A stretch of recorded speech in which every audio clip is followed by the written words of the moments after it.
Hi friends, Reena psychological ടിപ്സിലേക്ക് സ്വാഗതം. അപ്പോൾ ഇന്നത്തെ വീഡിയോ പുരുഷന്മാർക്ക് വേണ്ടിയുള്ളതാണ്.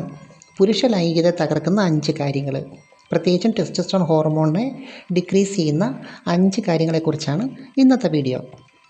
പുരുഷ ലൈംഗികമായിട്ട് ബന്ധപ്പെട്ട് ഏറ്റവും പ്രധാനപ്പെട്ട പങ്ക് വഹിക്കുന്നത് ടെസ്റ്റോസ്റ്ററോൺ എന്ന ഹോർമോണാണ്.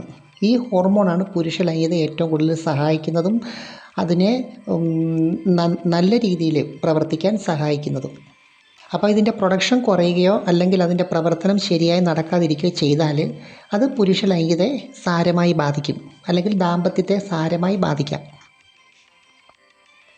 അപ്പോൾ ഏറ്റവും പ്രധാനമായിട്ട് ഒന്നാമത്തെ കാര്യം, ഈ ടെസ്റ്റോസ്റ്ററോൺ ഹോർമോണിനെ തകർക്കുന്ന പ്രധാനപ്പെട്ട കാര്യം ആങ്സൈറ്റി, അമിതമായ ആങ്സൈറ്റി അല്ലെങ്കിൽ ടെൻഷനാണ്. അപ്പോൾ ടെൻഷൻ കൂടുമ്പോൾ കോർട്ടിസോൾ എന്ന ഹോർമോണിൻ്റെ അളവ് കൂടുന്നു. ഈ കോർട്ടിസോൾ ടെസ്റ്റോസ്റ്ററോണിൻ്റെ പ്രവർത്തനത്തെ ഡിക്രീസ് ചെയ്യും, അല്ലെങ്കിൽ അതിൻ്റെ പ്രൊഡക്ഷനെ ഡിക്രീസ് ചെയ്യും. അപ്പം പലതരത്തിലുള്ള ടെൻഷനാണ്. സാമ്പത്തികപരമായ ടെൻഷൻ, കുടുംബപരമായിട്ടുള്ള ടെൻഷൻ, അല്ലെങ്കിൽ വ്യക്തിബന്ധങ്ങളുമായിട്ടുള്ള ടെൻഷൻ, അങ്ങനെയൊക്കെ പല പല രീതിയിലുള്ള ടെൻഷൻസാണുള്ളത്. അപ്പം നമ്മളറിയാതെ ആ ടെൻഷനകത്തങ്ങ് പെട്ടുപോയി ഓവറായിട്ടൊക്കെ അങ്ങ് സ്ട്രെസ് ചെയ്ത് നമ്മളറിയാതെ ഇത് കൂടുതലായിട്ട് എക്സ്പീരിയൻസ് ചെയ്യുമ്പോൾ ഈ ടെസ്റ്റോസ്റ്ററോണിൻ്റെ അളവ് ശരീരത്തെ കുറഞ്ഞ് ലൈംഗികതയെ ബാധിക്കാം. അപ്പോൾ ഈ ഓവറായിട്ടുള്ള സ്ട്രെസ്സിനെ കുറയ്ക്കുന്ന കാര്യങ്ങളെക്കുറിച്ച് ആലോചിക്കുക. എന്നുവെച്ചാൽ പ്രാണായാമം ചെയ്യുക, മെഡിറ്റേഷൻ ചെയ്യുക, ഇൻഹേൽ എക്സൈൽ ചെയ്ത് അങ്ങനെയൊക്കെയുള്ള കാര്യങ്ങളെക്കുറിച്ച് ചിന്തിച്ച് അല്ലെങ്കിൽ അത് പ്രാക്ടീസ് ചെയ്ത് മാക്സിമം സ്ട്രെസ്സ് കുറയ്ക്കാൻ നോക്കുക. ഇപ്പോൾ ഫിസിക്കൽ സ്ട്രെസ്സായാലും മെൻ്റൽ ടെൻഷനായാലും ഓവറായിട്ട് വരുന്നത് ദോഷകരമാണ്. അപ്പോൾ ഇതിനിടയ്ക്കൊരു കാര്യം പറഞ്ഞോട്ടെ, ഇത് സൈക്കോളജിക്കലായിട്ടുള്ള പ്രോബ്ലംസിനെ വിശകലനം ചെയ്യുന്നൊരു ചാനലാണ്. അപ്പോൾ തീർച്ചയായിട്ടും നിങ്ങൾ ഈ ചാനൽ സബ്സ്ക്രൈബ് ചെയ്തിട്ടില്ലെങ്കിൽ ഒന്ന് സബ്സ്ക്രൈബ് ചെയ്യണം, കൂട്ടുകാർക്കൊക്കെ ഒന്ന് ഷെയർ ചെയ്യണം. അപ്പോൾ രണ്ടാമത്തെ പുരുഷ ലൈംഗികതയെ ബാധിക്കുന്ന കാര്യം എന്ന് പറഞ്ഞാൽ മടിയും അലസതയുമാണ്. എന്നുവെച്ചാൽ ഒന്നിനും ഒരു താല്പര്യമില്ലാത്ത അവസ്ഥ, ഒരു എന്തൂസിയാസമില്ല. അപ്പോൾ ആ രീതിയിൽ ഒരു മടിയും അലസതയും ലൈഫിൽ തന്നെ പ്രത്യേകിച്ചൊരു കാര്യത്തിന് മുന്നിട്ടിറങ്ങി ഒരു കാര്യം ചെയ്യാനുള്ള ഒരു താല്പര്യമില്ല. നമ്മൾ പറയത്തില്ലയോ, അയാൾ ഭയങ്കര മടിയനാണ്, അല്ലെങ്കിൽ അവൻ ഭയങ്കര അലസമാണ്, ഒന്നിനും ഒരു താല്പര്യമില്ല, ഒന്നിനും ഒരു ഇൻട്രസ്റ്റ് കാണിക്കത്തില്ല.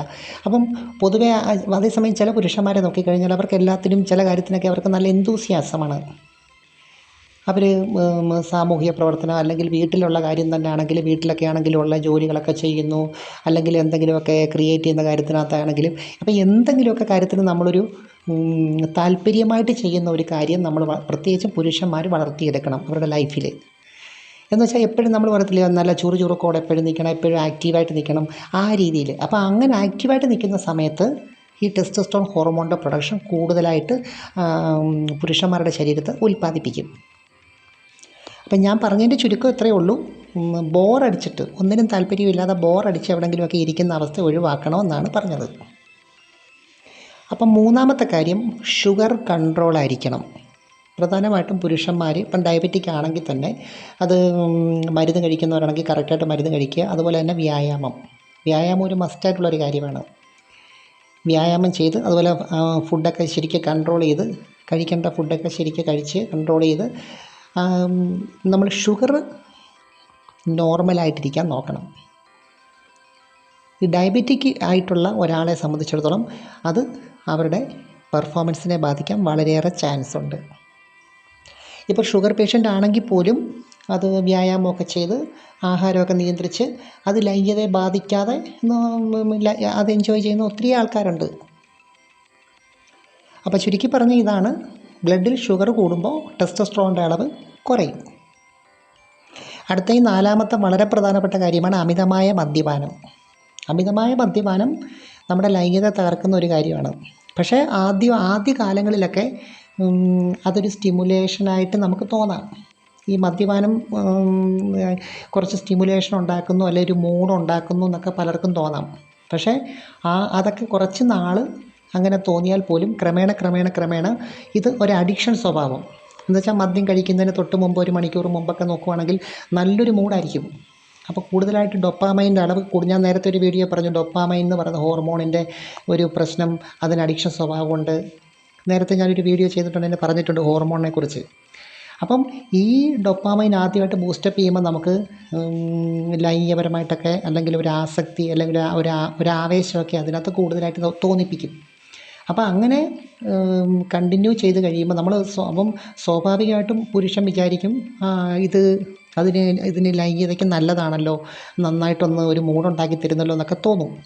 പക്ഷേ ക്രമേണ ഇതിനൊരു അഡിക്ഷൻ വന്നിട്ട് മദ്യപാനത്തോട് ഒരാസക്തിയും അതിനോടുള്ള ഒരു ആവേശവും കൂടുതലായിട്ട് വന്നിട്ട് മറ്റ് കാര്യങ്ങളുടെ പെർഫോമൻസ് ലെവലിനെ അത് ബാധിക്കും. ഞാനീ പറയുന്നത് അമിതമായിട്ട് മദ്യം കഴിക്കുന്നവരുടെ കാര്യം കേട്ടോ. എന്നുവെച്ചാൽ ഇജാക്കുലേഷൻ നടക്കുന്ന സമയത്ത് പോലും അവർക്ക് അത് ആസ്വദിക്കാൻ പറ്റാത്ത ഒരു രീതിയിലൊക്കെ അമിതമായിട്ട് മദ്യം കഴിക്കുന്നവരുടെ കാര്യമാണ് ഞാനീ പറയുന്നത്. അപ്പോൾ അമിത മദ്യപാനത്തെ എന്തായാലും കൺട്രോൾ ചെയ്തേ പറ്റത്തുള്ളൂ. കാരണം ഒരു തരത്തിൽ അല്ലെങ്കിൽ വേറൊരു തരത്തിൽ അതിന് പല സൈഡ് എഫക്റ്റുകളുള്ള ഒരു കാര്യമാണ്. അപ്പോൾ അഞ്ചാമത്തെ കാര്യം എന്താണെന്ന് വെച്ചാൽ ലൈംഗികപരമായിട്ടുള്ള ഫാൻറ്റസി കുറയുക. എന്ന് വെച്ചാൽ മനസ്സിൽ ലൈംഗിക ചിന്തകൾക്ക് പകരം എപ്പോഴും ഓവറായിട്ടുള്ള ഒന്നുകിൽ ഓവറായിട്ടുള്ള ജോലിക്കാര്യം, അല്ലെങ്കിൽ ജോലി സംബന്ധമായ പ്രശ്നങ്ങൾ, അതല്ലെങ്കിൽ മറ്റ് വലിയ വലിയ കാര്യങ്ങളെക്കുറിച്ച് മാത്രം ഇങ്ങനെ ചിന്തിച്ച് പണത്തെക്കുറിച്ച്, ഭാവിയെക്കുറിച്ച്, ജീവിതത്തെക്കുറിച്ച് അങ്ങനെയൊക്കെയുള്ള വലിയ വലിയ കാര്യങ്ങളെക്കുറിച്ചൊക്കെ ചിന്തിച്ച് എപ്പോഴും ഇങ്ങനെ ഇരിക്കുന്ന ഒരവസ്ഥ. എന്നുവെച്ചാൽ ഈ സെക്സ്വൽ ഫാൻറ്റസി കുറയുന്ന അവസ്ഥ, അതാണ് ഞാൻ ഉദ്ദേശിക്കുന്നത്. എന്നുവെച്ചാൽ അങ്ങനെയുള്ളൊരു ഭാവനയില്ല, അങ്ങനെയുള്ളൊരു സംസാരമില്ല, അങ്ങനെയുള്ളൊരു മൂഡ് ക്രിയേറ്റ് ചെയ്യാൻ കഴിയാത്തവരെ സംബന്ധിച്ചിടത്തോളം ടെസ്റ്റോസ്റ്ററോണിൻ്റെ പ്രൊഡക്ഷൻ അവർക്ക് വളരെ കുറയും. അപ്പോൾ ഇങ്ങനെയൊക്കെയുള്ള സംസാരങ്ങളും ഇങ്ങനെയൊക്കെയുള്ള കാര്യങ്ങളും ഉണ്ടെങ്കിൽ അത് ടെസ്റ്റോസ്റ്ററോൺ പ്രൊഡക്ഷനെ കൂടുതലായിട്ട് ടെസ്റ്റോസ്റ്ററോൺ ഉൽപ്പാദിപ്പിക്കും. ഞാനീ പറയുന്നത് വളരെ പേഴ്സണലായിട്ടുള്ള കാര്യമാണ്. എന്നുവെച്ചാൽ ഓരോ വ്യക്തികളുടെ മനസ്സിലും ലൈംഗികപരമായിട്ടുള്ള ഭാവനയുണ്ട്, ഉണ്ടായിക്കൊണ്ടേ ഇരിക്കുന്നുണ്ടല്ലോ. പുരുഷന്മാരെ സംബന്ധിച്ചിടത്തോളം ലൈംഗിക ചിന്തയും ഭാവനയും ഫാൻറ്റസിയും ഇങ്ങനെ വന്നുകൊണ്ടിരിക്കുന്നുണ്ട്. അപ്പോൾ സ്വാഭാവികമായിട്ടും അതിനോട് നമ്മൾ അത് എൻജോയ് ചെയ്യുകയും അല്ലെങ്കിൽ അതിനെ ഇടയ്ക്കൊക്കെ ഒന്ന് ബൂസ്റ്റപ്പ് ചെയ്യുകയൊക്കെ ചെയ്യുമ്പം സ്വാഭാവികമായിട്ടും അവർക്ക് ടെസ്റ്റോസ്റ്ററോണിൻ്റെ അളവ് കൂടും. അപ്പോൾ സെക്സ് പരമായിട്ടുള്ള കാര്യങ്ങൾ കാണുക, കേൾക്കുക, അങ്ങനെയൊക്കെയുള്ള സമയത്തും ഇതിൻ്റെ പ്രൊഡക്ഷൻ കൂടുതലായിട്ട് നടക്കുന്നുണ്ട്.